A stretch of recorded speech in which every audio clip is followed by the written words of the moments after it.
We here at Second Wind are well into our second year as a content-producing powerhouse, and we're hoping to keep going into a third, and perhaps even dare we dream a fourth. By donating as little as $1 a month to our Patreon, you can be a part of helping us keep going. If you want to be part of ensuring the existence of one of the few professional gaming media outlets that isn't being ruined and or shut down by corporate bastards, go to patreon.com/secondwindgroup and please consider giving whatever you can spare. And if you don't want to do any of that either, I don't know, take up cycling, it's good core exercise.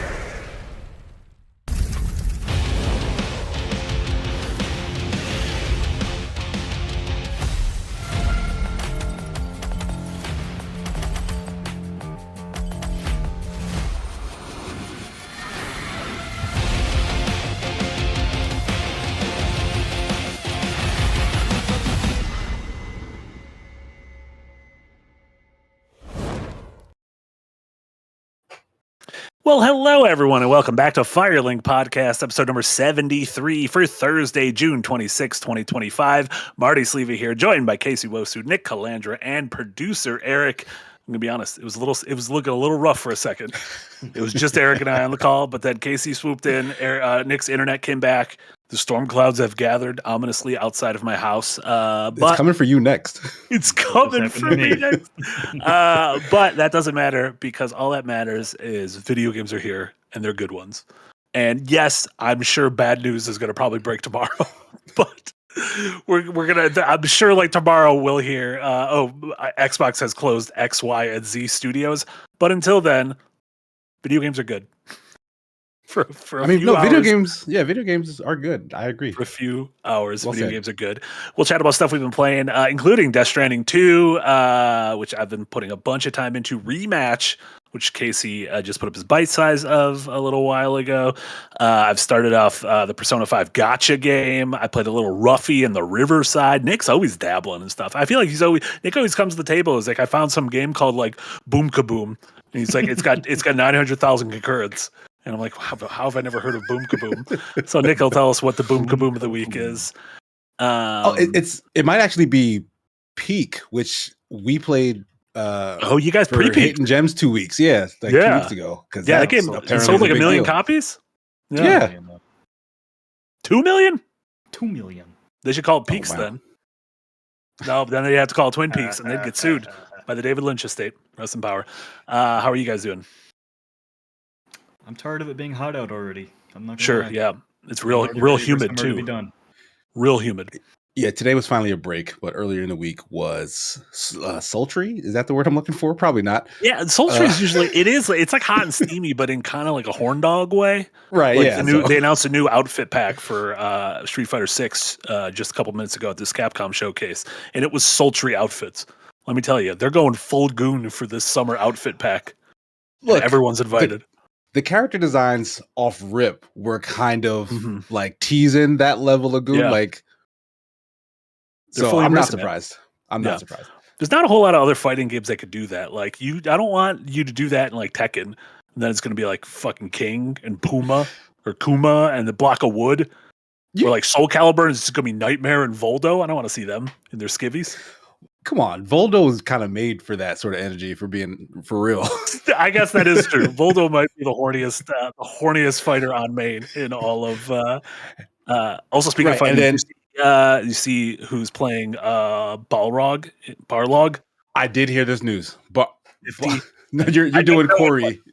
You're doing. There's always like it's like Corey or the Rings, which is director of God of War, Mike Tyson. I did see that. Apparently, Curtis 50 Cent Jackson is going to be playing Balrog, the Street Fighter boxer. Yeah. Which, okay. Jason Momoa is going to be Blanca. I did not hear about that. I heard something about John Cena being Guile. I don't know if that's true. I think that might have been a goof on because Roman Reigns is Akuma. Right. Yeah. So I don't know. I don't know about this cast. I'll be honest. Like this is like the cast of like an Illumination movie where it's like they're just throwing money at it. It's being like directed by someone who directed a bunch of episodes of the Eric Andre show, though. So at the very least, I'm like thrilled to see what this is going to be. Looks like an absolute debacle in the best possible way. Do we want to talk about some games? Why not? Should we start? It's summer. We just talked about the Goonin season. Should we start on the beach? The beach. Yeah, everyone's talking about the beach. Everyone's talking about that beach. Death Stranding 2 is here. It's officially out for everyone. Came out 2 days ago. If you're an idiot and paid $10 to play it early, like me. I am the idiot who paid $10 early. That was great, though. Listen, I'm like 15 hours into the game now, and those 2 days, they really made a difference for me. My early impressions, 0 spoilers, because I don't think it is possible for me to spoil this game because I don't know what's happening yet. Visually, after 15 hours. After 15 hours, I'm not sure what's going on. I think is the best looking game ever made. I think I am just constantly impressed how this game looks in cutscene, how this game looks in gameplay, the lighting, small environment effects, really subtle things like the way like a dust storm will roll through town and you'll see a bunch of like, oh, I know why you put that ribbon there. You put that ribbon there so that when the dust storm rolls through, that it's going to sway a little bit. The motion capture is second to none. I still think it is wild to me that is not just Norman Reedus. That is Norman Reedus, but that is like a digital facsimile of him. They added a bunch of small touches that I really like the dynamic weather. Rainstorms will come and will literally raise the level of a river. And so a river that is super easy for you to just kind of ford, just trudge through, all of a sudden will be like a raging river where you're like, shit, I planned this to be my route back and now I can't. So you're then thinking about like, okay, what if a dust storm rolls through? What if an avalanche happens? What if a flood happens? Which adds a new layer of preparation to everything. But yeah, I'm taking my time with it. I'm still in chapter 4, but I'm absolutely loving it. Nick, have you had a chance to jump in yet? No, not yet. Yeah, everything I've seen looks great though. What I'm mostly curious about is like, a lot of the trailers have shown a lot of action. Mm-hmm. Is it still very much vibes journey based, or is it a lot more action, less journey? Nope, still vibes journey based. Just that you have way more tools in your arsenal for how you want to deal with combat situations, and they kind of just removed the idea of like, listen, you can kind of just fucking kill people in combat and it's fine. Like they're not gonna nuke out, like whatever. I think they just like figured out a reason, like you're in Mexico, people don't blow up in Mexico, it's fine. Like, I think they kind of just maybe they explained why this isn't happening, but they kind of just hand wove it away. But I think that's for the betterment of the gameplay itself, because the game, like the outposts now really do feel like Metal Gear Solid 5. Like that layer of tools at your disposal, of straddling of stealth to action, and the game is constantly rewarding you for upgrading your stats based on what you are doing. So if you're being super sneaky, your sneaky stats are going to upgrade. If you're just doing delivery after delivery, your delivery stats are going to upgrade in a really great way. Also, a lot of really small quality of life things. I noticed it has the in-game glossary you can pull up at any time of every time they say a word where it's like, oh no, the fucking like a time quake has happened. You could be like, what's a time quake? This sounds bad. I should learn more about this. Also, when you pause a cutscene, it has a bar that shows you how much of the cutscene you've already watched. So that could be a real humbling moment where you're like, okay, I've watched like 3 minutes of this cutscene. You pause and you're like, we're not even halfway through. This is gonna be a long cutscene. Like, is the gameplay to cutscene ratio like still kind of Kojima-esque, or has there been some sort of improvement to that pacing? It feels like it picks up much faster, much quicker than Death Stranding 1 did. Death Stranding 1, famously, you did like nothing in the first few hours. Whereas in this, you pretty quickly get to meat and potatoes, and then after a few hours, you're out of the prologue and in just the normal flow of an open world. Like, you can do main missions if you want, or you could do a million different side quests. I accidentally ran over do we know what this thing's a quokka? I'm in Australia. Quokka? A Kangaroo? A koala? No, it's like a quokka. I think it's a Quooka. Quokka? Yeah, a quokka. Here, I found it. A quokka. Is this thing? I have no idea what that is. Oh, Eric's got a quokka. Yeah, that little guy. Yeah, so I ran one of those guys over. I ran one of those guys over on accident, and it gave me 100 dislikes. The game got so mad at me for running it over. I was like, it ran out in the middle of the road at night. I didn't need what to do. But I think you could do something with it. Like it showed up. So there's like animals now that there weren't in the original game. And I don't know what to do. Like the only gun I had on me was a murder gun. And so I wanted to see if I could like throw a net on it or something and make it like my pet. You become a poacher. But as of steal wild animals. Well, yeah. I mean, I just don't want them to get ran over. Oh man, I got this one image. They got like you don't want them to get run over. Like marsupials. You might want to stay away from them apparently then. Yeah, it was dark. It was dark. Sam had been drinking in his bunker alone. I don't know. Listen, Sam's got a lot of demons to fight. No, I ran over it because I didn't know what was going on. But yeah, I'm really enjoying it. Noah over in the Patreon at the $5 tier and above. Thank you so much, Noah. Said, "Can I play Death Stranding 2 without playing Death Stranding 1? I can't imagine it would be any less confusing." I mean, yeah, I hate being like assigning homework to people. I do feel like story beats will not hit as hard if you did not put in that 30, 40, 50 hour journey in the first one. It's kind of how I felt about Final Fantasy Rebirth. Like, I don't know, I'm not here to tell you how to consume media, but yeah, I don't know. Like, if you rolled into like Return of the King without seeing the first two and you feel like your experience was lacking, that's kind of on you, right? Yeah, so for viewers that are watching that haven't heard how I got into Death Stranding, I tried it like 4 or 5 different times and fell off of it every time because it felt very tedious. And after I actually bumped the difficulty down to just the easy, like the story difficulty basically, so I could just focus on the traversal. I just wanted to do the deliveries, and that's when the game like really clicked for me, when it basically became a puzzle of just getting through the world. So like this is like one of those games that I would not feel bad at all about just dropping the difficulty down if you just want to experience the journey of it, because that was my favorite part of the first game, because I didn't do the combat unless I had to. Yeah. And apparently you could just skip boss fights. And I think I didn't do that, but the term in the you could pause, or if you lose a boss fight, it's something like load save, continue from last autosave, or pretend you won the fight. I think that is so funny. I think this is such a funny way to be like, fuck it, whatever. I beat the thing. It's fine. Oh, wow. Go the next thing. yeah. But yeah, really, really good. I've been warned not to watch the launch trailer because in typical Kojima fashion, he shows a bunch of stuff that would probably be more impressive seeing it fresh for the first time. So I guess avoid that. But yeah, I'm really enjoying it. I'll have obviously more to say next week because I just plan on spending a shit ton of time with this.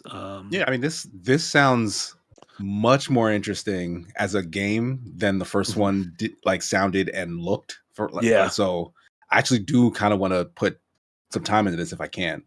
Yeah, it is also crazy how it's just the first one is so gray and this one is just so bright immediately right off the bat. Like it's like it has the full gamut of weather, but like the settings of the game, their natural state is just extremely bright, which makes it just feel very different than the first game, I think, right off the bat.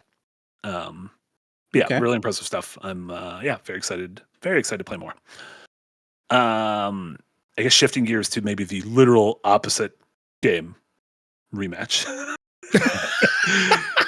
Nick talked about it a little last week, but you weren't here, Casey, and you've got a chance to obviously play a ton. And your bite size went up just a few hours ago. Highly recommend everyone check that out. But what was your sort of final thoughts on Rematch at this time? So yeah, we put a bunch of time into it. Like even since the beta, like we did a discovery queue on it. As soon as the early access period went live, like I jumped back in, put a bunch of time in, and then continued to play after it released properly before putting the review out. And from the very beginning, I was enamored with just the core gameplay feel of this is a team-based sport. You have a bunch of things that you can do, but you are very weak by yourself. So you need to use your teammates. You need to strategize with your team, coordinate to win the game. And like it's funny almost how quickly everything falls apart when folks don't all line up on the same page in terms of like, we want to win this game, let's work together. Like it's kind of hilarious when someone is trying to style, and sometimes they might get something off, but more often than not they get embarrassed. Like they just ruin everything for everyone else and everyone's mad at them. But like it's such a fun loop because it just and like I mentioned this in my review, but Slow Clap, like they kind of are obsessed with this idea of condensing the montage. Like you want to get better at this thing. You're a trainer. Like it's basically shown in manga, right? Like it's all about the progression and the journey of the character growing and learning and progressing. That's what Sifu is, except they give you a shortcut to get there, because when you die, you basically practice all that stuff in like the death space and you wake up with all the experience. So like, time to try again. Let me see how much better I've gotten. And Rematch is that, because that's what sports is. Sports is you practicing and practicing and practicing so that you can perform in the game and get better and beat your rivals. And like soccer being the world's most popular sport, like it just fits. So I'm having a blast. It is very janky though. And like, it's almost as if this game probably should have been like an early access release, if it was gonna release when it did, because there's a lot that does need to be ironed out. Like it's very, very bare bones. There's not that much to do other than just go in and play matches, either 3, 4, or 5v5. And the rank mode doesn't really get you a ton out of it. What else would you want there to be to do in a soccer game? Well, I mean, like some sense of progression, right? Like it's fine that that's the core loop of the game, but like, for example, there are practice drills, but there are only 2 of them. So like, I feel like there could be a number of more there could be practice drills with your team, right? Like if I have a bunch of friends on, like, hey, let's practice setting up a play. Like that would be nice feature. Or something like treat that. like little mini games or something. Yeah, or some level of and maybe hopefully this sort of stuff will come later, but it would have been nice to have a level of progression for a single player, like the tutorial, like the opening tutorial thing is basically following that same theme. Like you kind of watch a random character go through a sort of montage of being kind of a hot shot, getting drafted into a team and learning that he needs to utilize his team, otherwise they're going to lose. Like you see that in real time, and then they give you like bits of the tutorial that teach you how to play the game while they show you those little vignettes. But like extrapolating that out to like a full thing would have been a lot of fun. Like if there was some sort of narrative connection that just tied more advanced moves to you figuring out how to play the game. And it doesn't necessarily have to be an entirely bespoke single player thing, but like give us like these little vignettes, give us like a little tutorial that says, hey, this is how you do this technique, and then challenge us to go do them in a bunch of multiplayer games. Like, hey, get 5 rainbow flicks over a defender, get an assist for a goal, and like train up the thing with the actual gameplay so that you don't have to like make a bespoke single player thing with like a bunch of bots and stuff, because like I don't think that's necessary. But I don't know, it's like there's just a lot more that could be there to like make it feel more complete, but as a game, like it absolutely functions. So I'm having a ton of fun, and I can't wait for it to kind of grow into what it's probably meant to be. Do you think, like do we have an idea of what their support system looks for it? Like, are they going to continue dropping? I've been on the Reddit. Yeah, they're going to have like cosmetics, stuff like that, seasonal updates, new game modes down the line. On their website, they do say that like single player is a possibility, but depending on the game's success, so I would say 3 million players, probably a good chance that they're going to add more to the game over time. Yeah. And I think it's already growing. It already has 3 million in what a week and a half. Yeah, that's crazy. Hit 1 million on the first day. Yeah. Yeah, and I do think it's still growing. Going to be around. My friends it's got going me to be around interested for a long time. Yeah, so do my friends. My friends are playing it every night already. Yeah, I'm curious if this is going to spark kind of a renaissance for bringing back the arcade sports game of the past. You know, the EA Big kind of stuff that was couldn't hurt. Yeah, which would be awesome. EA Sports, EA Big. Yeah, and I guess it helps that like soccer games as a whole have kind of like, FIFA's the biggest game in town, and everyone, or whatever it's called now, and everyone's kind of upset at it, right? Like they're always upset at it. They yeah. still play it. Yeah, sure, but it's like doing the EA thing of like we're the biggest on the Yeah. block, so we can kind of rest on our laurels and milk our players for as much as possible. So the fact that someone else is out here, obviously this isn't a one-to-one competitor with that, but this is an alternative to where if you're sick of that shit, you can play this instead. Right, like FIFA abandoned EA in terms of licensing, right? Who was it that they went with again? Was it Konami's Winning 11 or no? No. It's just FIFA's just doing their own thing. Like they made a studio to make their own game. So is there anything stopping them from just loaning out, like saying like, "Hey, here's a license here. Like this is a big deal. Really. We want our name." No, like, but I think they want 100% of the profit, 100% of their thing. But I think they're going to quickly realize, making a video game is difficult. Yeah, I think the game they're working on is already out. Because there's is it? Yeah, there's so like PES soccer turned into eFootball. Yeah, and that was a disaster. I remember. Free to play now. Yeah, I think it's made a comeback, and then there's another soccer game I think, which is the one that FIFA did, and then now there's EAFC, which is what FIFA used to be.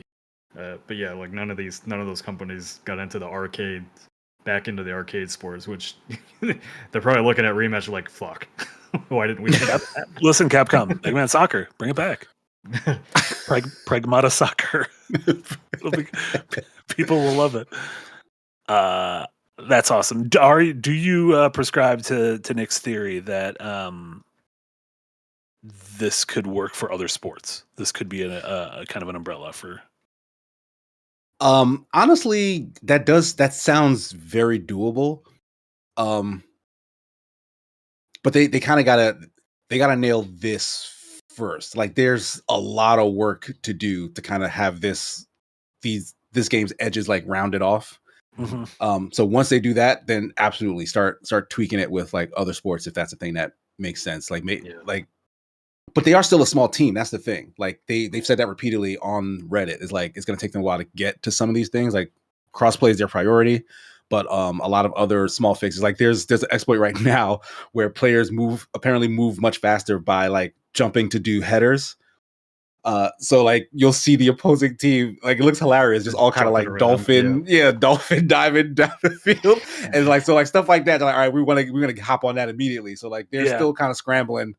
Like patch up all these holes here and there, but once they get their legs up under them, I am curious to see what gets added.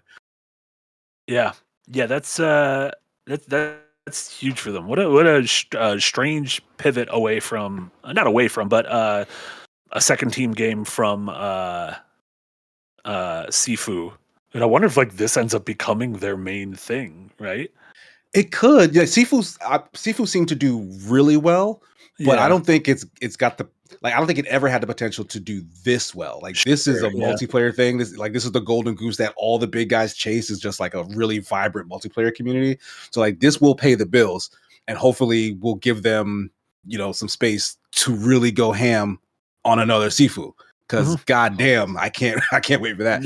They're much like Sandfall Interactive with Clear Obscure. After this, I mean, this game isn't free to play. It's $30. And right. And they got a Game Pass deal. They are good to go. They can do anything they want now. That you can pretty much guarantee. Rematches with a dollar sign at the end of it. Yeah. James Cameron's rematches. So no Sifu with a dollar sign in front of it. Oh my god. Fair games. We don't talk about that one. Did that one come out? Is that one canceled? No, not yet. Oh, dang! That's still sad. limbo? Still when was the last time we saw it? The reveal. Is that the one Jade Raymond was working on? It's no longer. Yes, the woman that has started and left many studios at this point. I want to do that. I want to start things and then just never have to finish anything. Just leave. That sounds nice. I'm a big fan of that. Before we get some Patreon cues, Persona 5 Phantom X also came out. It just How you holding up? Fine so far, just because there's a surprising amount of stuff before they start enticing you to buy things. So the game starts. So this is very much. It almost feels like a Persona 5, like a remix, almost, not in a bad way, but in like they're taking so many of the assets and familiar settings and characters and situations from Persona 5, but then tweaking them a little bit. And even like there's a similar sort of a dramatic beat early on with a girl in your school. Something bad happens to her, much like the girl who leaps off the roof at the beginning of Persona 5. That kind of is the inciting incident for the first palace and version of that in this game. But I'm just surprised by how much like that's sort of like I forget that this is a free play game while playing it, and it just kind of feels like a single player Persona game at times with the dialogue and the characters and the setting and everything. That being said, I can see there are menus I've been allowed to peek in, but not fully explore, and that is where I can see, they're going to be asking a lot of money. And I keep earning these different currencies, and they seem so confusing because I don't know what any of them are.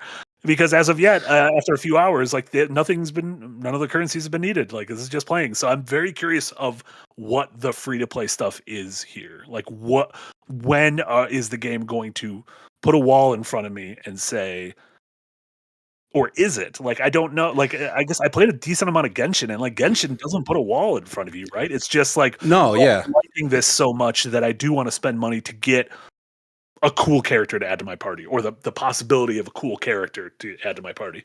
Right. MiHoYo's style has always been to save the real gotcha stuff, like the money stuff, to like the end game. Like once you've had your fill of like the actual story stuff, now you want to get your characters that you've collected all leveled up and maxed out. That's when you got to start doing dailies and boosters and whatever, using 30 different currencies to like make sure everyone has all the skills and abilities at top tier. So like I found that to be, for my preferences, I found that to be great because I don't engage with a lot of that stuff by the end of the end game. So if this Persona is doing that, then I think you might be good because by then you're probably just done with the game. Yeah, or I'm gonna get there and they're gonna be like, "Oh, you have a chance to unlock all of your favorite characters from all the other Persona games." I'm gonna be like, "Oh no, how many of my credit cards do you need?" I'll just connect it to my checking account. It's fine. Just mail them your credit card. We'll cut out the middle. That might be a possibility. You're not wrong. But I'm playing it on Steam Deck. I literally do not have enough space on my phone for this game. This is a very big game. This is a very large game. So that solved that problem. And it runs pretty great on Steam Deck. I was a little worried. There's like some weird things to where it will acknowledge that you're playing on a controller, on a gamepad 99% of the times. But for certain things, like when I went to enter when they're like, "What is your name?" and I went to enter it, it was like, "Type it in on your keyboard." And I'm like, I'm playing on a Steam Deck. Like, I guess I could plug in a keyboard to my dock, but I was just like, well, I guess I'm just the default name because I can't type anything in now. But aside from that, I've been really enjoying it. And again, that's one of those things that I'm definitely going to play more because I am very curious of how kind of gross or skeezy is the monetization in this game, and I just haven't got to a point where that is yet. But I like the characters. I like that you're, instead of Morgana, you have a cool owl, which it seems way harder to like hang out with an owl than a cat. Like a cat you can hang out with on the down low, but if you're just like on a roof talking to an owl, people can be like, "What the fuck is what's going on with this? This guy's in the subway with an owl on his arm." He should not be there. But I like the characters so far. Really great character designs for all the new characters. Already have some waifus in mind, so that's great. That's all you can ask for in life, is to possibly have some early game waifus. Lovely. We had a couple Patreon questions come in. Thank you so much. Folks on Patreon, Ryan Betts and Nix, both on Patreon, asked about updates on the fantasy draft. Also mentioning, did anyone have Mind's Eye? Okay, no one had Mind's Eye, I could say. I could say safely. So this is the current page for the fantasy draft. I figured maybe next week will officially be halfway through the year, because we'll be 6 months down, 6 months left. Maybe next week we could figure out for next week's episode to figure out if we could just add like another 3, like a round of 3 games apiece or something like that. Yeah. Or just like, I don't think we should be able to change anything we have. I think we got to live with our decisions. I think we got if you picked a 26er, you picked a 26er. So no trades. I don't know how the thing works. Like, is that I don't know. We can figure that off offline, but well, it's a very, very, very, very close race right now. So KC has 105 points in first place. I have 103 points in second place. Yeah. And a very close third with Marty with 21 points. Genki boys rise up. Okay. But you're not pointing to the fact that did they put Death Stranding on there yet? We on the beach yet? Yes. You got 21 points for it. Wait, that's big. I had points aside from that? I guess I have a ton of negative points because of. Yeah, you got negative 11 on Elden Ring Night Rain. Well, that's because I'm the only one brave enough to be like, that game looks boring. Okay, that's what's doing it. Yeah, because you counterpicked my pick for Elden Ring Night Rain. So but then your counter picks haven't come out yet. And our counter picks haven't come out yet, and 2 of your games have also gotten pushed to 2026 with Marvel 1943 and Grand Theft Auto. You know what they say? Bold, beautiful. Right now, cover girl. Right now, the projection. Also, we gotta change this. Next mainline 3D Mario game. That's Donkey Kong. No, if it's the Mario Odyssey team, it's Donkey Kong. If it's the Mario Odyssey team, it's Donkey Kong. Nope. I don't know if that tracks. If the Mario Odyssey team is making Donkey Kong, does that not count as unannounced mainline 3D Mario platformer? What if the next Mario team made Perfect Dark? Like, why would that count? It's a different. Is Mario Donkey Kong? You can't word it that way. That's how you worded it. Yes, Mario is Donkey Kong. He's literally Jumpman. 80% says yes. Stop the steal. So Stop the steal. That's going down real quick. Stop the steal. No, I don't like the direction it's going in at all. See, this in real time is terrifying. This is giving me like election night fucking jitters. That's fine. Yeah, but we'll figure out. The current projection of the fantasy chart is that I will take first place. Well, I mean, time will tell. It is a very close race. I did as an update on what we had on here. I don't think Eric has it up on screen. So Casey, your chart's almost full already. Is it? You have 1, 2, 3, 4 games yet to release. All you have left are Battle Vision Network. Homura Hime, which may not release. I've not heard anything. It's not a hyperlink. Yeah, it's not even like the site doesn't even know anything about this game. And then you have Skate Story, which wasn't even updated at Devolver's showcase. I have a feeling that's getting pushed to 2026. No, that's coming. They didn't update anything. They only talked about Ball Pit. Yep, and then Metroid Prime 4. So that's all you have. That's gonna be great. That's gonna be a juggernaut. I still have Mafia the Old Country, Hell Is Us. That might be good. I still don't know about that. Borderlands 4, Lost Helden, and Karen. Am I nuts that I still feel like I'm primed to win? You could come out of nowhere. If Hollow Knight Silksong releases this year, Hollow Knight, Ghost of Yote, Pokemon. We all know Donkey Kong is Mario. Listen, democracy is speaking. Donkey Kong is Mario. Zendaya is Michi. Isn't that Mina the Hollower game coming out soon? That's kind of. Oh no, I think it's coming out like on Halloween. Mina the Halloweener. Yeah. 2 games I'm very glad I had on my list though: The Alters, which got an 86, and Starvaders, which got an 88 Metacritic.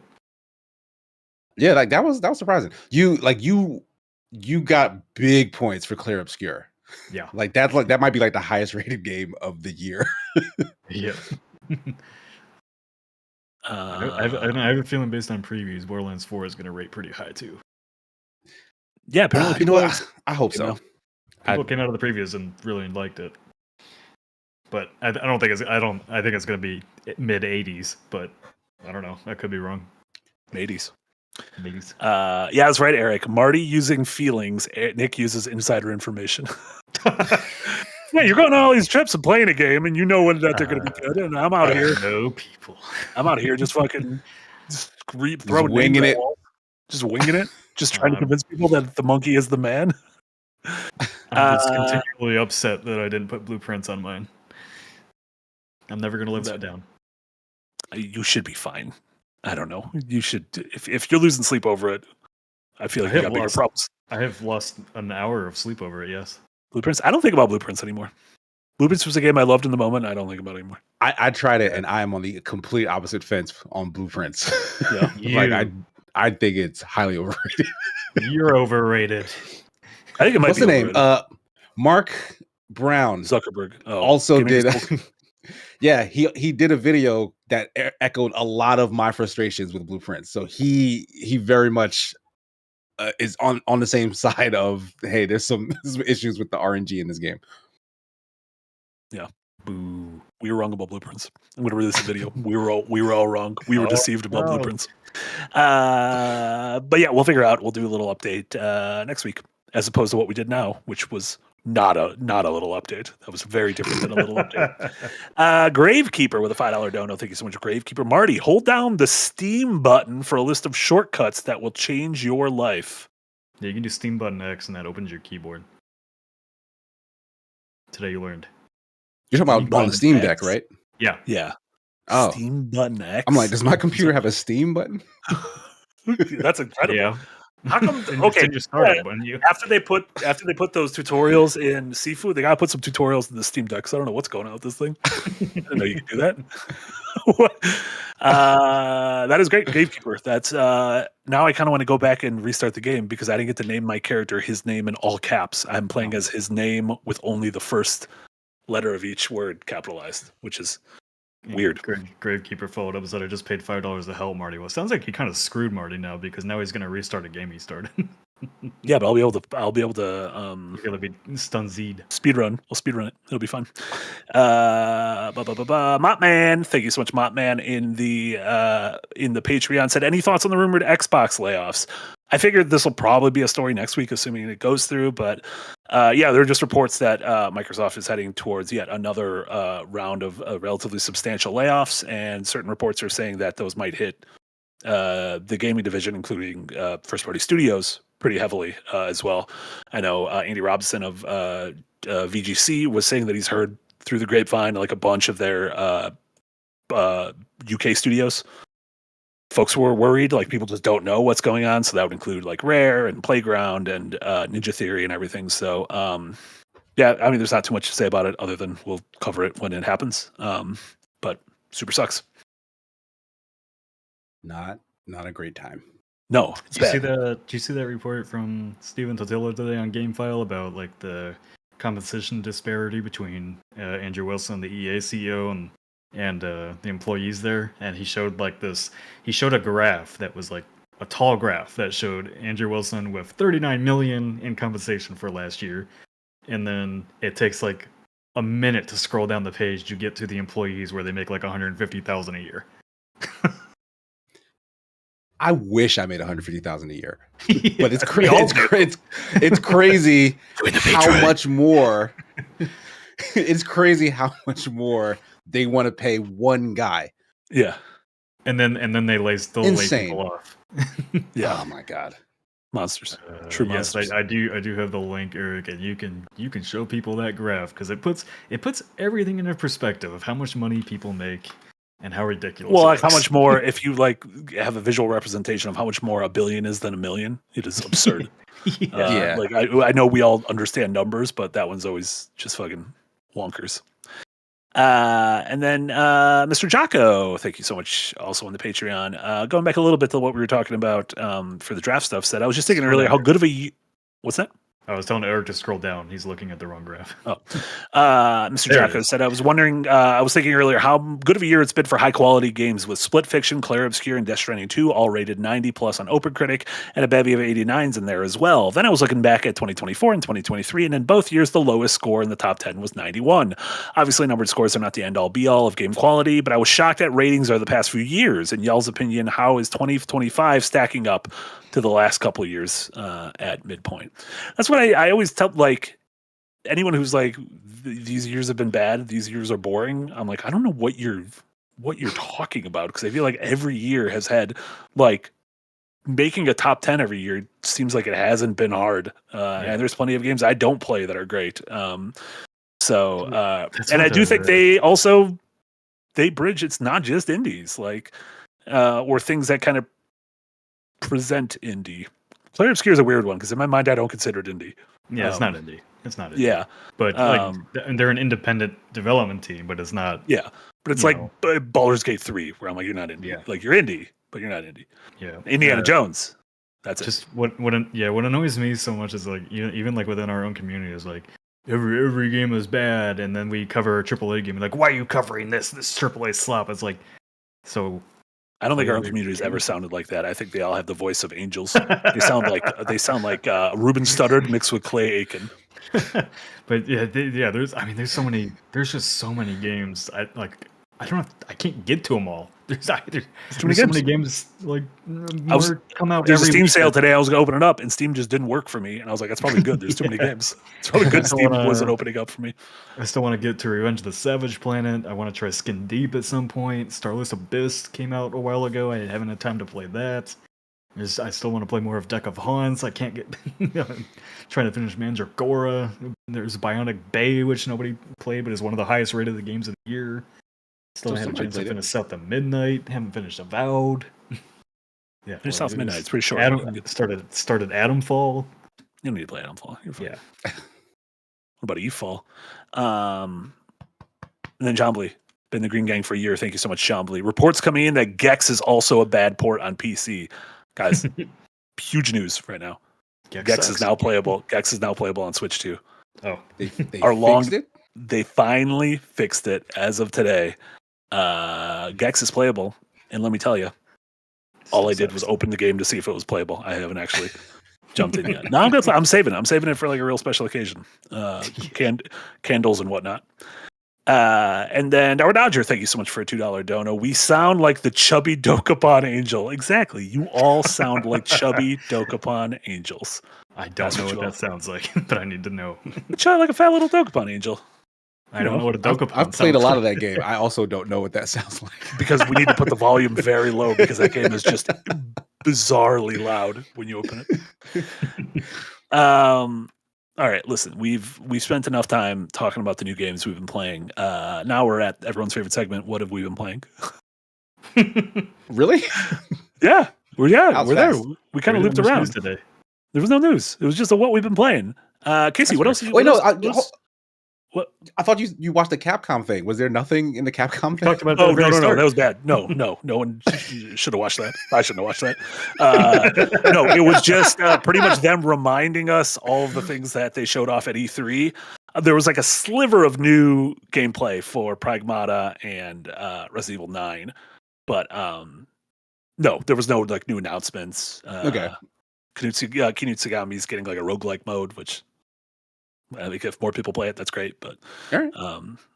Yeah, and then Gunnar stuff. Oh, there's some new dragons that come to Monster Hunter, some shit like a Dragalos or something. One guy had a very dumb name. You can get guitars, Fender guitars. You can get a guitar in the game now. Wait, in Monster Hunter you can get a guitar? Yeah, a Fender guitar. Wow. Yeah. Monster Hunter came out this year. I know. I said the same thing. I was like, "Oh my god, this game came out this year." I'm kind of mad at myself that I haven't been playing it more. But like, there's other stuff. Yeah. Wow. Okay. Yeah. And then all our Goonie friends in Street Fighter. So perfect. But yeah, Casey, what have you been playing and or watching? Really only been playing Rematch, and we talked about that a little earlier. But yeah, I guess I'll just bring up Peak again because that's peaking on headlines and charts because folks are having a real good time with it. Like it's we played it for Hidden Gems co-op, me, Jess, and Jesse G. Not this Monday, but the previous Monday. And it's a first person cooperative hiking or mountain climbing game. Like they drop you on a randomly generated island, and you have to work together using like, you know, debris that, because apparently the conceit is that you land in a plane crash. So like luggage is like strewn all across the island and whatnot. So like there's like food and stuff on the island. There's supplies and stuff in like luggage, and you're finding that stuff and you're using that stuff to try and scale as high as you can, because there's like a mist that's slowly encroaching and will kill everyone if you don't make it to the top in time. It's a lot of fun. It has all the hallmarks of like sort of streamer games with the proximity voice chat sort of stuff as well. And it's just really funny. Like it has fun climbing mechanics, and like with the tools that they give you, you really do have to work together. Like you can use strategies like stand on each other's heads or like try and throw things towards each other. People carrying different gear, it'll impact the amount of stamina they have to do climbs. So you have to be strategic with, okay, who's going to carry this stuff? Who's going to try to climb and like set up a piton or throw down rope for the others to follow behind. Like it's a really good multiplayer experience. Like it's the kind of thing that you could probably get a couple folks in the office to play to try to get some team building going.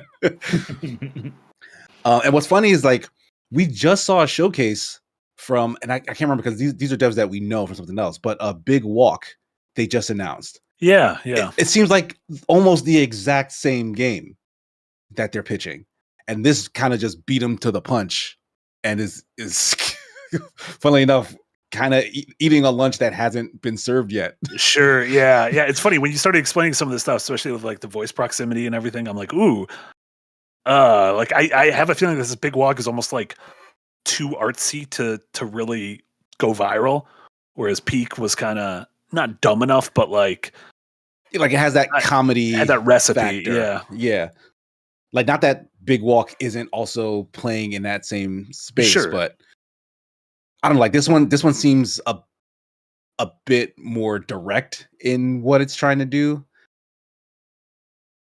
so I don't know. But I mean, I don't think there's anything wrong with having more than one of these sorts of experiences. It's just this market, you know, it just may not bode well. Climbing is a trend right now in indie devs. There's lots of climbing games. But yeah, I keep seeing. Obviously, I'm the one that recommended this to you guys because I thought it was really fun. But yeah, I've been seeing like clips all over Instagram of this, and they're just fucking hilarious. Like apparently, there's I watched this clip of a guy. He ate a mushroom. And apparently it just knocks you out, and then he just slid down the mountain screaming all the way down. And with the proximity changes, you're shouldn't have eaten that mushroom. But that's the thing, like you got to learn what is actually edible and stuff. Yeah, it doesn't tell you anything. It's great. Yeah, I love these. I love like this trend of like just really emergent co-op goofy games that aren't just about fighting and shooting things all the time. Yeah. There you go. Anything besides Peak? Yeah, actually got a couple of movies in over the week or so. My son is going to be trying out for baseball for the first time when he returns from his time here. So I spent like $300 on like mitts and balls and bats or whatever, because I did play Little League baseball as a child, which apparently I never told either my son or fiance. Like they just had no idea that I was on like a championship baseball team in my youth. So like they were real skeptical. And I was like, oh yeah, I can help him learn. He's like, what do you know about baseball? I was like, excuse me. But yeah, so I got him all the stuff. We've been going out, we've been practicing, playing baseball, and I was like, you know what would be a good experience for you is to like get real hyped on a baseball movie. So I had him watch Rookie of the Year. Hell yeah. Which was a baseball movie I loved growing up, watched it like 1,000,000 times. It's still a blast. It's such a fun, goofy ass movie. I think it's a Disney joint because that's where we watched it on Disney Plus, or maybe they just acquired it somehow through some merger acquisition from 1,000,000 years ago. But one thing I will note is that movie's from 1993, I think. strangely sexual 12-year-olds. there's some innuendo, but like at least it's amongst the kids, but it's like the kids are making comments about other kids, and it's like, I'm an adult. I don't want to hear this. And they put that in a major motion picture. The times were absolutely different in the 90s. I'll say that much. It was famously directed by Daniel Stern, the wet bandit himself. Yes. So I think he's just an actual bandit. And so when he was like, yeah, we can make the kids horny, it doesn't matter. It's absolutely unnecessary. Like, I get it. Like, they're kids. Like, they have, interpersonal relationships. Like, they wanted like to hang out with girls or whatever. They're 12. Yeah. I get it. But like, just some of the edges wasn't necessary. Like, an adult wrote this. The kids didn't just wing this. Yeah. Like, y'all need to chill. Who's the like player that he replaced? Like, who's the actor? Is it Gary Busey? Yes, Gary Busey. Okay, yes. Gary Busey. Yeah, it's Gary Busey.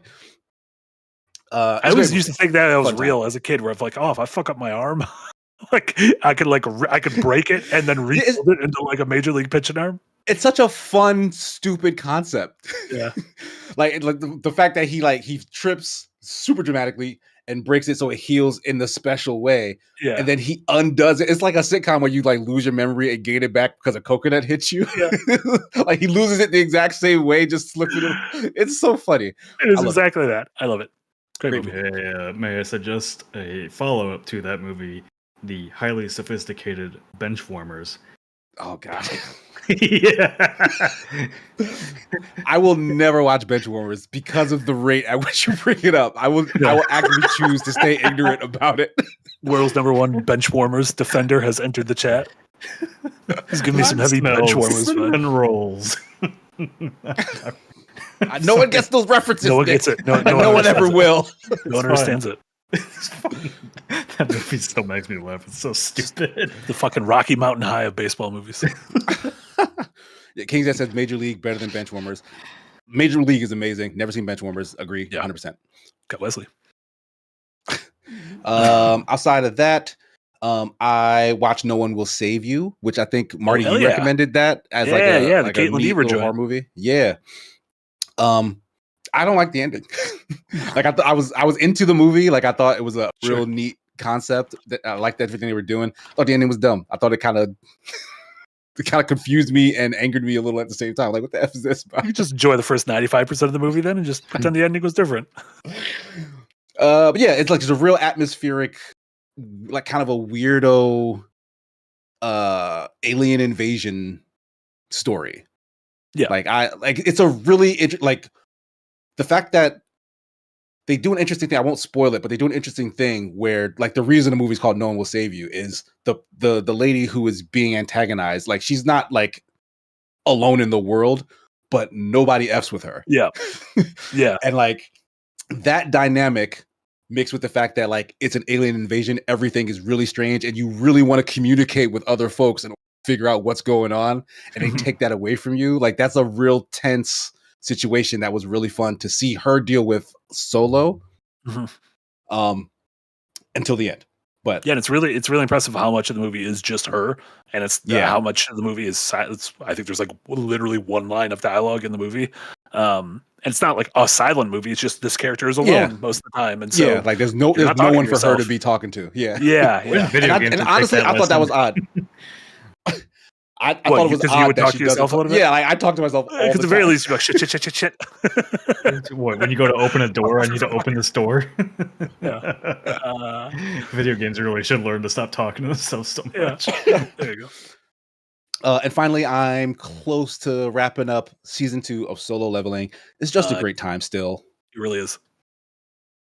Like it's one of those things where it's like it's not doing anything outside of the box, but it's hitting all the marks of like an anime of this nature.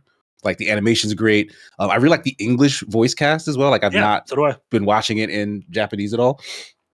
And like the story is just entertaining. Like, I like seeing the progression of how things are going. Just great popcorn anime. Yeah, it has a really good sense of power scaling, which, a lot of battle anime does, but it is awesome to see like where he was at 5 episodes into the first season compared to the end of the first season compared to 5 episodes into the second season. Like he keeps getting stronger and stronger, and so it's interesting to see like nothing could beat him now, and then they introduce something where it's like, oh no, he might lose to this thing, but no, nothing could beat him, that kind of thing. So and it's like the world is not like a video gamey isekai thing, but the main character's ability sort of is. So it's just fun to hear him kind of muse to himself, where he's essentially min-maxing. He's like, oh, if I use this in combination with that, now that I did this, that means I can do this. Like, that's just like a fun breakdown after the heated battle of like, oh, he's gonna be strong as shit next time too. Like, it's just and fun. Like, if I do my dailies, everything will be I'll be able to get this. I do. One thing is still by the end of the second season, like they are not explaining what is going on with this whole like, what is this UI interface he has, and like also like there's like and the opening and closing credits, there's like people in like rooms with monitors looking at people, and I'm like, are they going to introduce these people at all? Is this like a thing? Like what is like when is this going to come into the show? But good stuff. They said something like it takes them a crazy long time to animate each season, and that it might be like several years before the next season. I'm like, what are we doing? I can believe it. Yeah, I can believe it. Just use AI, whatever. Everything's fine. No, that was a joke. No. That was a joke. That was a joke. Eric says, read the novel. I'm gonna fucking read a book. What am I? What? Fucking Get out of here. What do you think this is? Reading a goddamn novel. What a fucking Barnes and Noble. Get the fuck out of here. What was a gotcha? Walden Books. Fucking Borders. Do they still make novelizations of like? Do you think there was a Benchwarmers novelization? You know what? I like that movie. I don't like it that much. I haven't looked for that. I did own the novelization of The Karate Kid 3. I don't know why. Eric keeps calling it a novel. Am I dumb? Isn't it based off like a manhwa? It's a manhwa, yeah. Which is like a Korean manga? Sorry, what? Korean manga. A manhwa. It's a Korean manga. Korean comic book. It's like a Korean Archie comics. Today I learned. There you go.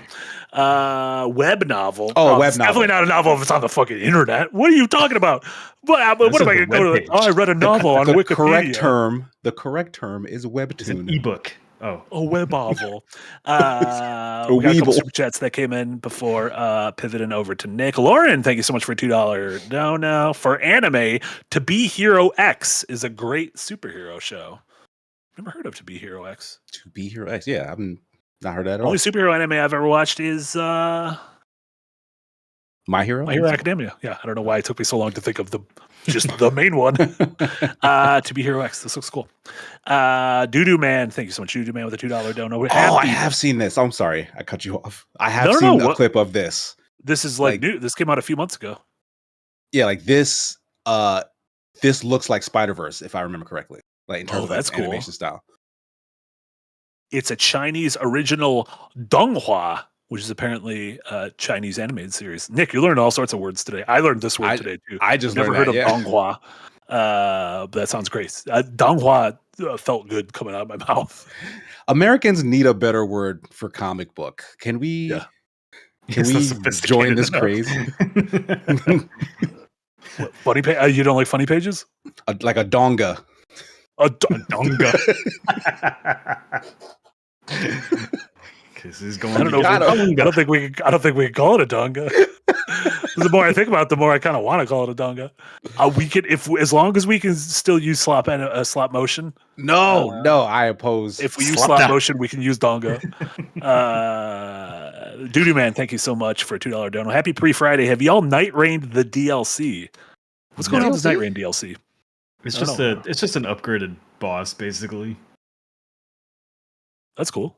Like, is it a new boss, or are they just more stronger same boss? It's a stronger same boss, but I think it's got a different moveset and stuff. No, I'm not rained out. I rolled credits. I don't go back to after I rolled credits. Even if I click credits off the menu, I don't go back. Yeah, that's why you finished Route A of Nier, and you're like, oh, that's enough for me. Yep, no need for any more of this game. You stopped Death Stranding during the third credits and not during the ninth set of credits. As soon as I see Kojima's name pop up on screen, I'm done. Oh no, that's so early. Oh god, so early. So yeah, there you go. Fungus Finder with a $2 dono. Thank you so much. Marty, Gurren Lagann. I have completed episode 23. I think I only have 5 episodes left. Again, I'm watching it along with this podcast. It is incredible. I found out that the goddamn moon is a fucking battleship.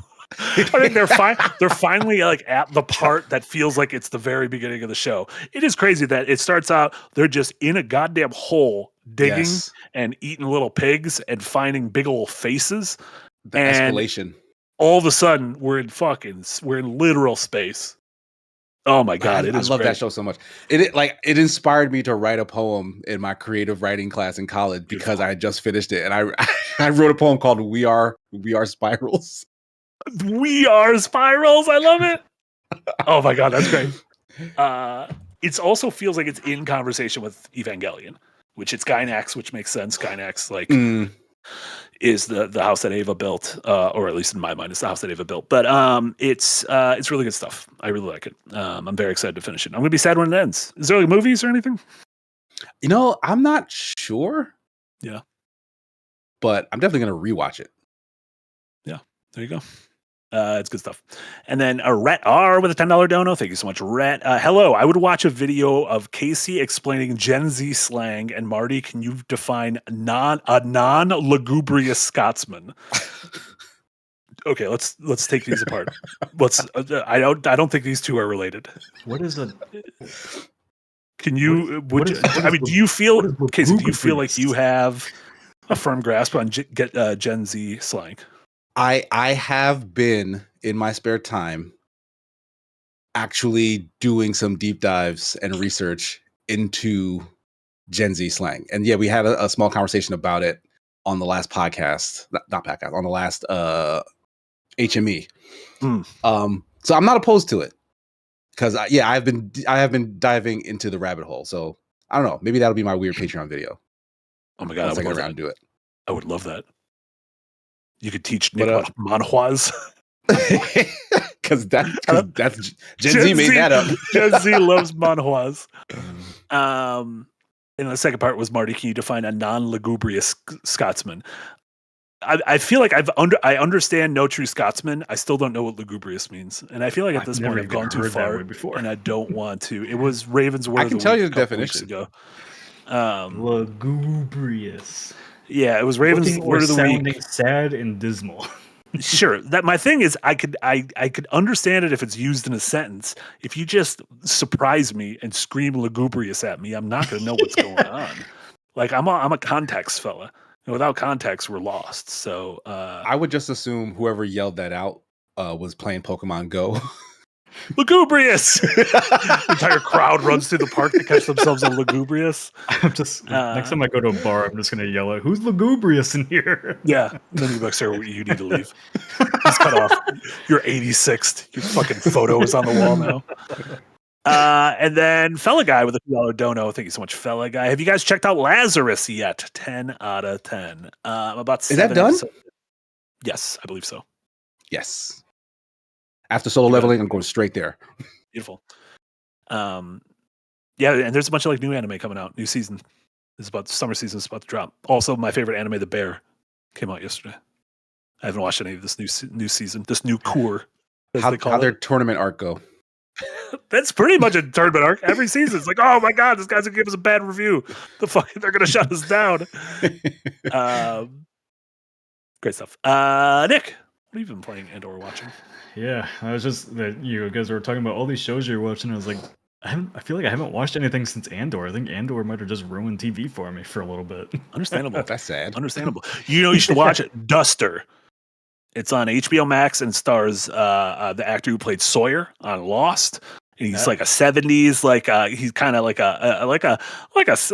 a middleman for a mobster who decides to team with like an undercover cop to try to take this guy down. It's pretty good though. And let me tell you, Sawyer from Lost, I don't know why he didn't become the biggest goddamn actor ever. He's so goddamn charming. Josh Holloway is his name in real life, not Sawyer from Lost. Just enjoying his Lost money. Yeah, I mean, he ran out of it. He ran out of it. Watching it. He keeps a paycheck every week for you. Yeah, it's delightful though. It's produced by J.J. Abrams, creator of the hit television series Lost. Man, okay. Star Wars. Yeah. He's a Nepo baby and Nepo father. Second generation. Damn, 3-generation Nepos? His daughter is like a really good musician now. Like I didn't know J.J. Abrams had a daughter. And then all of a sudden I think her name's Lacey Abrams, was a musical guest on SNL like a year ago. And I was like, she's really good. Who is this? And I looked her up. I'm like, she's fucking J.J. Abrams' daughter. But she's good. So it's like hard. It's one of those things where like, I want to be mad at a Nepo baby, but it's like Jack Quaid, where I'm like, you're also really talented. Margaret Qualley, you're really talented. John David Washington, you're really talented. Who's Margaret Qualley's parents? Margaret Qualley's mom is the Addie McDowell from the main actress from Groundhog Day. Oh, she was like a big what's she 80s, been doing? Actress. Okay, raising a kid. Fine. Raising a really talented kid. Raising a Margaret Qualley. Raising a Qualley. Wait, so Nick, you have it? You're done? No more TV shows for you? Well, I was gonna say that ends tonight because The Bear came back, so I gotta watch that. Squid Game comes back tomorrow. Oh, it does, and that's all. Yeah, all of The Bear and all of Squid Game. All of a sudden, there's a lot of TV. Yep, and then a week from Wednesday next week. That's a weird way to say that. I thought it was later in the month than it was. On July 9th, It's Always Sunny returns finally. New season of that. Ironheart's here. Is anyone watching Ironheart? Really? No. Oh yeah, that just dropped. Oh, or at least First 3 episodes dropped. Yeah. I probably will start. I heard that there's soon. homework to do for that, and I said no. I will not. I mean, the homework's probably Wakanda Forever. Yeah, like that's the only other place she's in. I thought it was like all the Iron Man movies too for other references. Oh, well, I've seen those movies. Like, it's been a long time since I Wakanda Forever is probably the only real important because that's literally introduces. Yeah, it's where she gets. I haven't even watched that yet. So you should. I like it. I think it's great. But on July 11th, Foundation returns on July 11th again. Oh my god! And then you can go see Jurassic Park. I am gonna go see Jurassic Park. Gareth Edwards hasn't steered me wrong yet. I really liked his last movie, The Creator. I thought it was nice. I did too. As long as I'm not expecting a great story or anything, but nothing can be worse than Dominion. That's true. And that's the first time I brought that movie up in like 6 months. Zero Chris Pratts, which is great. So yeah, I will have a lot of TV to talk about very soon because lots of my favorite shows are coming back. But as far as games go, been putting hours and hours and hours into Rematch. Very, very much addicted to that. But the 2 smaller indie games that I got into over the weekend was Suit for Hire, which Yahtzee just did Yahtzee Tries for yesterday, and a little bit painful to watch, but it was okay. It's Yahtzee. It's okay. It's okay. I was only clenching my fist. But that is basically John Wick, the game. It is a solo developed game where you basically go through levels and just pull off really cool, stylish kills. It's got Max Payne style diving. It's there's not much to it. There's not like a story really or anything like that. It's just a very, very fun, good feeling action third-person shooter game. Actually, how come sometimes I see this game and it's isometric, and sometimes I see this game and it's third person? So interesting thing about it is it was designed with top-down in mind primarily, but in early access, people wanted a third-person camera, so he added it in. So it plays quite differently depending on the camera angle. Like in third person, it's obviously very standard third person shooter. But top down, you get to see more of what's coming your way, and so like you get to really pull off like that, that John Wick top down scene over and over and over again. And there's games that have done similar stuff to this, like Hong Kong Massacre, which is where John Wick 4 got the inspiration for that top down scene that they have. But I didn't really like the Hong Kong Massacre when I tried it. It just didn't feel good to play. This feels excellent. What's it doing differently? Well, first of all, you get the third person camera if you want it. I don't really know. Really quick on that point. I made this comment just like an hour ago because they said Resident Evil 9 is playable in first person or third person, which they added that ability later on in Resident Evil 8. Mm-hmm. That always seems weird to me when you get the choice, because it feels like games are always very much designed for one or the other. And so I almost think the same way with this game, which obviously you told us that it started isometric, and then the feedback was like, we would also like to play this in third person. They sort of did that, but like, I don't know. It always feels like, can you do that? The game, it works. It's fun in third person, but like you can feel like the difference in just how the AI moves and reacts to you in the top down view. So like I think it feels like a smoother experience with top down, but it's definitely like, I don't know. I had a lot of fun with it in third person. I would say top down is a lot more challenging if you want a higher challenge. But I don't think Yahtzee got very far in the stream, because every time I check back, he's still stuck at this button to hold the garage door open.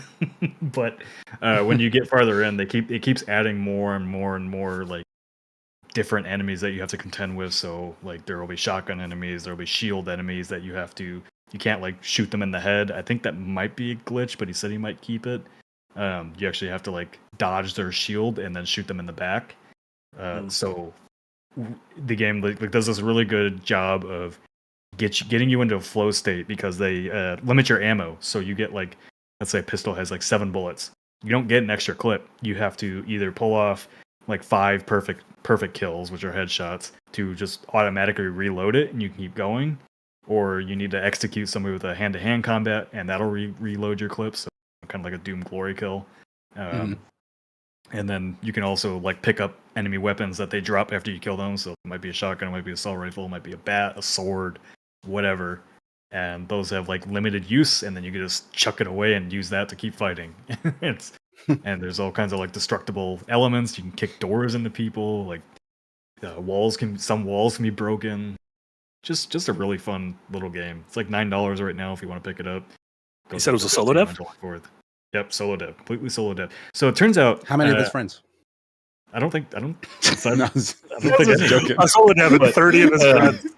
Well, so the interesting thing I learned about this dev today, if you remember, oh man, what was it? It was he basically remade a game that. Oh fuck! I have to remember what it was. I'll look it up, or Eric if you can. But basically, the day before. So he was the one that made that like the day before mock-up that looked better than the actual game in like one day, and it went viral on social media. Gotcha. He made it as a goof. He wasn't like No. He had nothing to do with the day before. He's basically like, I can prove this game is bullshit, and he made a mock-up of it that looked even better in a day. Gotcha. Yeah. So it was funny. So that was a fun fact to learn about him today. The other game I've been playing, no surprise here, a roguelike deck builder called Battle Train. This one came out of nowhere. Yeah, Marty got up and walked away at the right time. That's fine. I mean, it's probably the best time to walk away. Yeah. This game turns out it's published by Namco Bandai, which like I haven't heard anything about it. It's got really good production values. Like these cutscenes that Eric's showing you are in the game, fully animated, fully voiced. There's a story to it, and they're really funny. It's a really, really well written like game show where basically you craft train tracks to take out the enemy bases, and there's all kinds of like different tools you can use to like stop their train from coming towards you. You can I guess you use like bombs to blow up a track, and you can steal their tracks and basically lead them in the wrong directions. It's just like a very almost like tug of war feeling type gameplay loop to this. That's not what I thought when you said it was called Battle Train. I thought people battled on a train. Nope. But that's way funnier. Like, yep, you're a game show host, and basically you just want the train to go crash into their base. That is so much more insane as a concept that it's actually making me want to try it. And the whole game show host thing is very funny. Like the voice acting is fantastic for this. Eric, correct me, it's Bandai Namco. I can't remember. They always change it. It seems like they change it every 5 years. I know they don't. It used to be Namco Bandai, and then now it's Bandai Namco. And then someday they'll switch back to Namco Bandai. I want that story. I don't know what prompted that Just swap. So Marty, I know you got up and walked away when I said roguelike deck builder, and I know that was on purpose. No, the timing actually was really a friend rang the doorbell and I just let them in. Sorry. Oh, okay. Yeah, that friend that comes around whenever I say roguelike deck builder. Yeah, it's a great. Oh, sorry, they're here again. I already let them in. But they rang the doorbell again. But what I was telling KC is like this game was published by Bandai Namco, and I feel like I've heard nothing about it. They've been doing that recently. Did they? Them and Konami have been publishing interesting like indie games. And Ubisoft is publishing that Mortal. That Morbid Kombat, Morbid Metal. Yeah. Oh. Yeah, the thing is, I didn't even know anything about that. Like, I saw it at Steam Next Fest, was like, "Oh, this is something I want to try," and then y'all told me that. I was like, "Oh shit, I can't try that." Oops.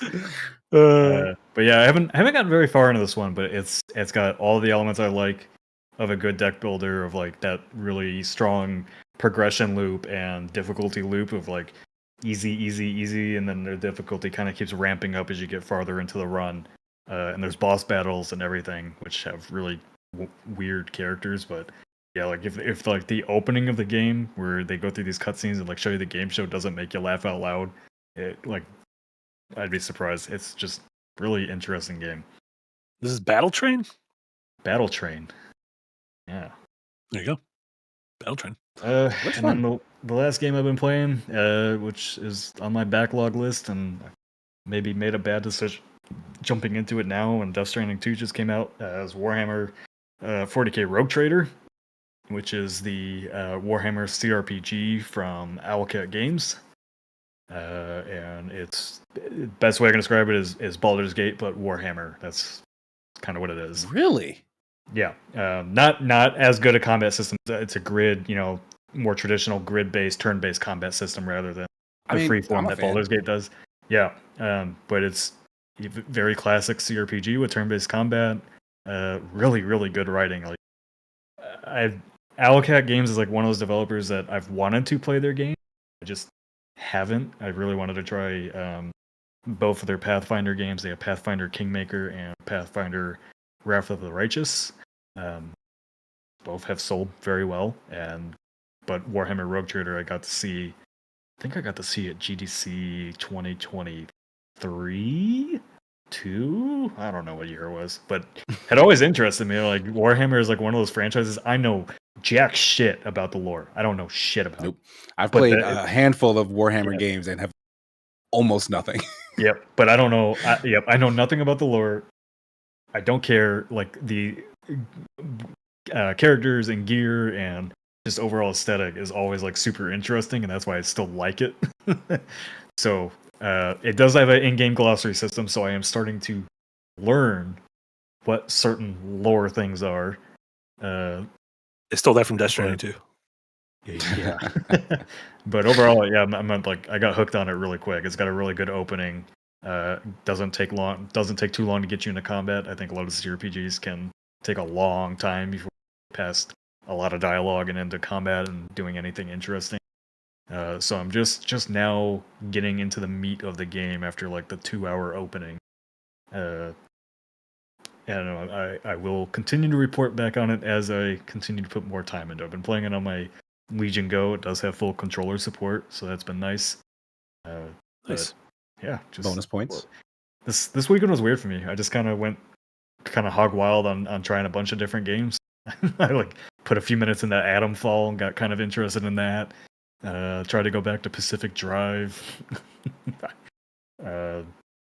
Yeah, I played a bunch of shit this week. Did you finish the Altars? I started a lot of games that I probably shouldn't have started because they're long, and I'm just gonna feel bad about it later. And now I've got to switch 2 today, so gonna try to go back to Tears of the Kingdom, make Marty happy. Nothing makes me happy. That's my secret. Always miserable.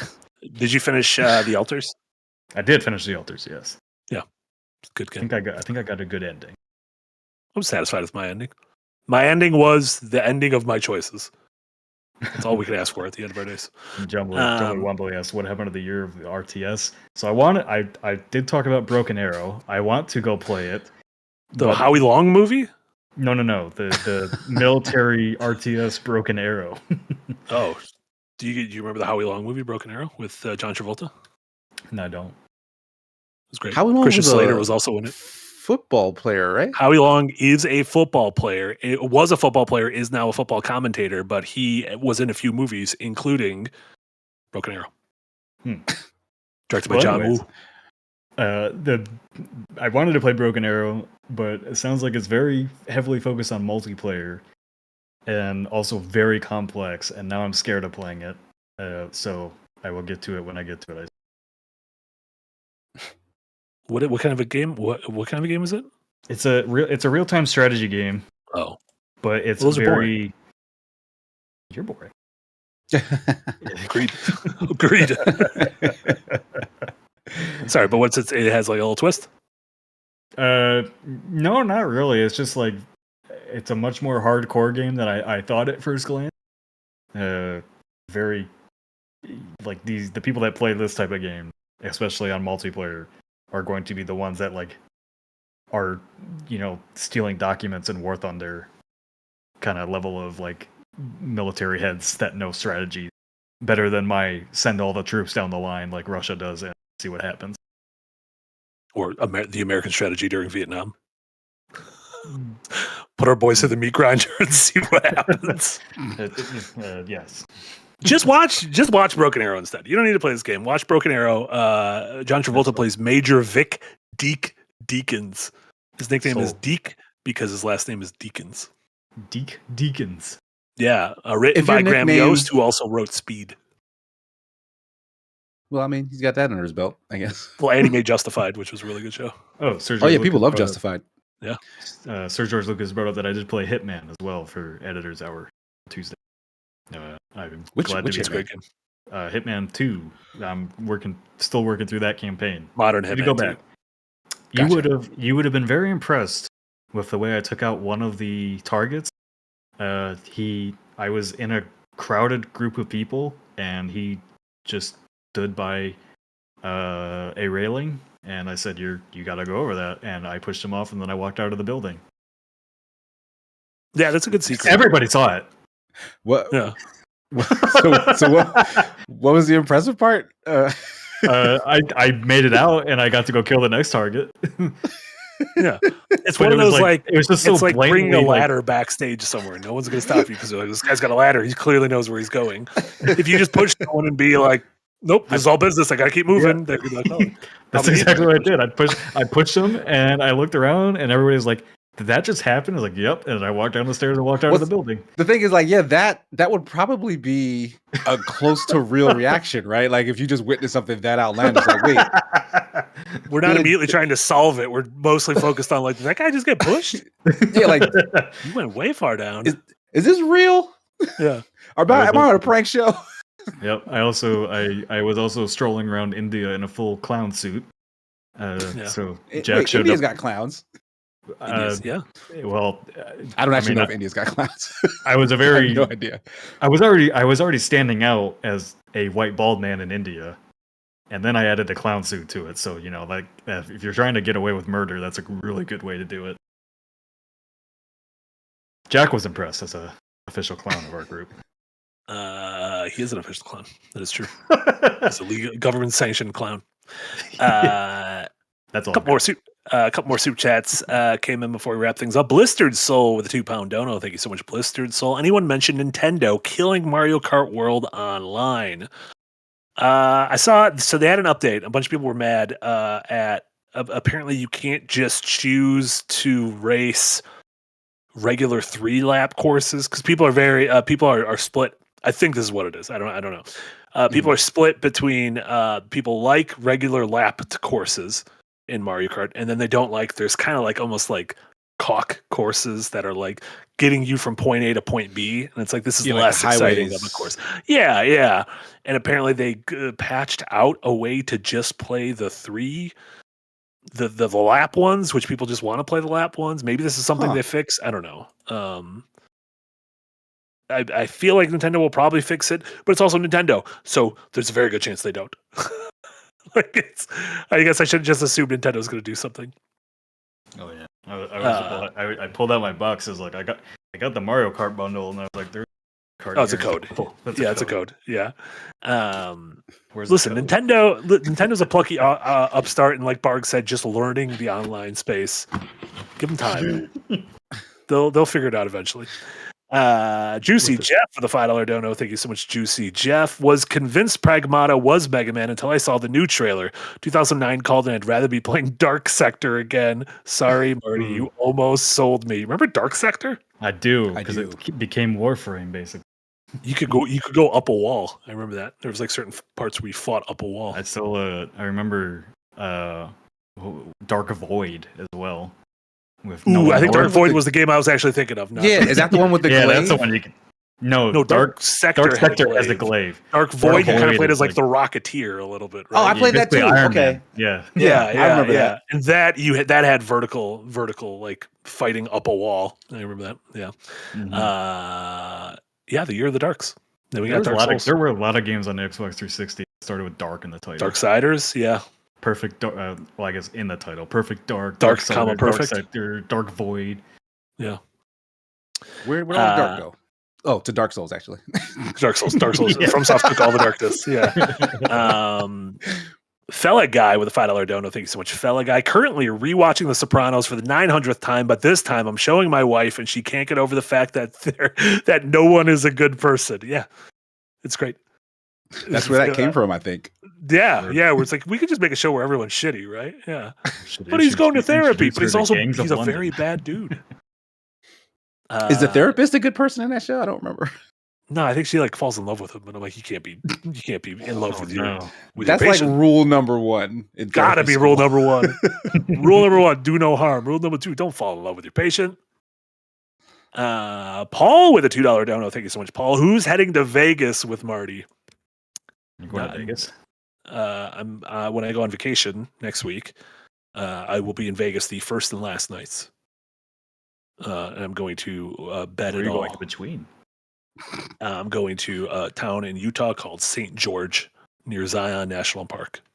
Oh, yeah. Are you going to go to Zion National Park?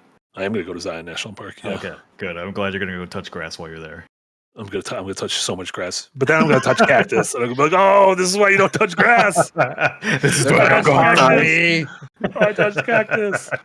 If anyone's have any Vegas recos, send them my way. Otherwise, I'm just going to smoke heaters indoors. And I heard the orb's pretty cool. Absolutely going to orb. I've been replaying Mind's Eye, so I can really immerse myself in Vegas. Go to Heart Attack Grill. That sounds scary. Is that like? Oh no, it's not scary. That's where the nurses will spank you if you don't finish your food. The nurses? The waitresses are dressed up as slutty nurses. Yes. Are they? I was there for a bachelor party, just to be clear. I don't think so. No, I don't. Huh. I definitely would not trust one of them to take care of me in a hospital. Okay, I'll report back. I'll stream from there.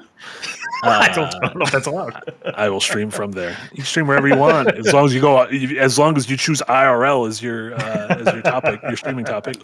Those are the rules. Yeah, it'll be fine. And then Vector, thank you so much for rejoining the Green Gang. Pain-like sold. We need more Max Pain-likes. What was it called? The one where you had to go get revenge on your ex in hell. Saint Elsewhere? No. Somewhere Elsewhere? El Paso Elsewhere. El Paso Elsewhere. I think Saint Elsewhere was like an 80s drama. The best one that nobody talks about. It's a Gnarls Barkley album. Yeah, it was. Remember Gnarls Barkley? Yeah. Bring him back. I missed that version of CeeLo.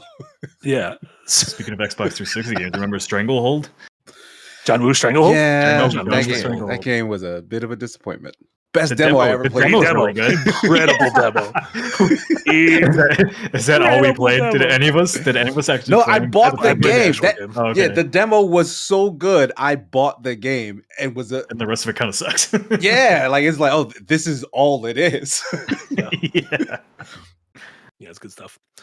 I think that about. Oh no, the last thing I want to talk about really quick. I haven't put a ton of time into it, but I'm really enjoying it so far. Is Ruffy and the Riverside, which is one of the games I think that's in the thumbnail.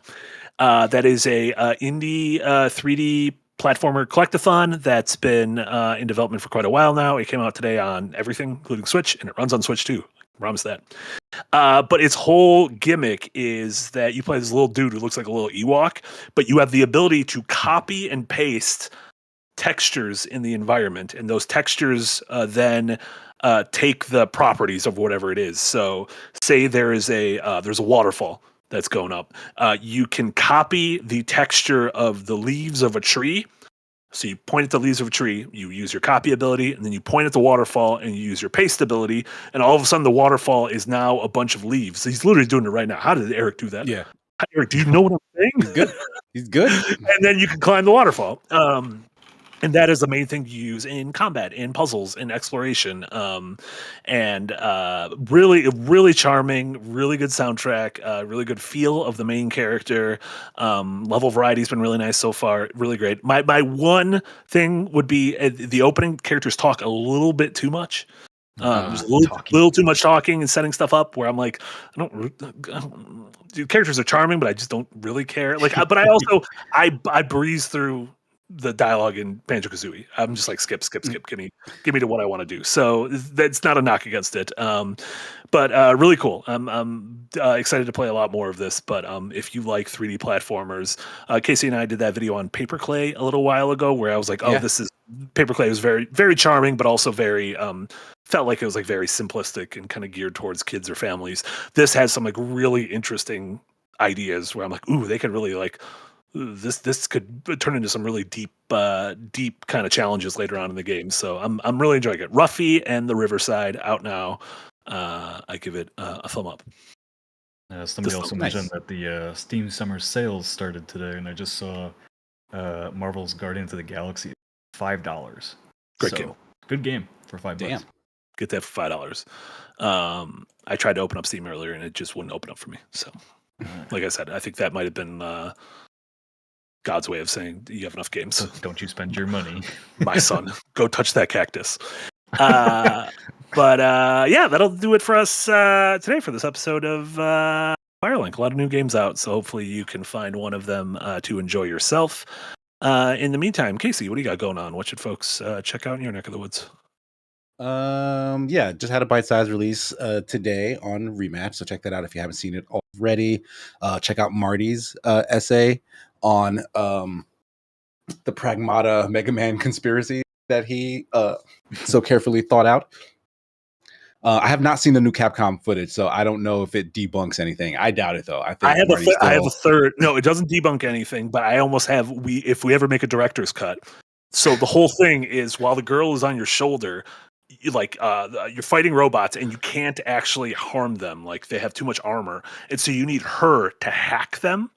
And when they start hacking, all of a sudden this little grid in the corner shows up, which you see here. And you need to do a little hacking minigame in the middle of combat. That grid is the exact same password grid from Mega Man 3. Oh my God. I swear to God. The password grid is a thing.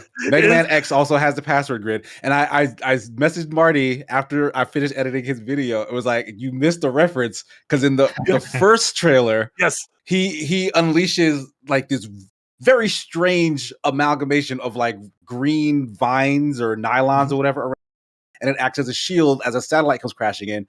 Who the hell has a green shield? Fucking Mega Man. Mega Man's leaf shield is a green shield. Listen, it's going all the way down. This is going all the way to the top. I think a president might be involved. What are you going to do if you are right? Because you said you're going to cut off your head. I'd honestly rather it not be a Mega Man game. Yeah, I kind of don't. Yeah, if I'm being honest, I kind of don't want whatever this is. Feels like a Mega Man game. Yeah, like we talked about this during the Metroid stream, I want to say, but like a full-on Metroidvania take with Mega Man as a star, I think would feel really freaking good. Agreed. And this is not that. So I would be a little disappointed. But I think it's something different. I mostly made that video as a goof, and most of the people understood the goof, and a few people were very upset. Which is fine. That's their I feel like right. In today's internet, you could say like cats are good. No, I guess that's somebody's the dog people can party literally anything. Come get you. Yeah, the dog party's coming to get you. Come get you.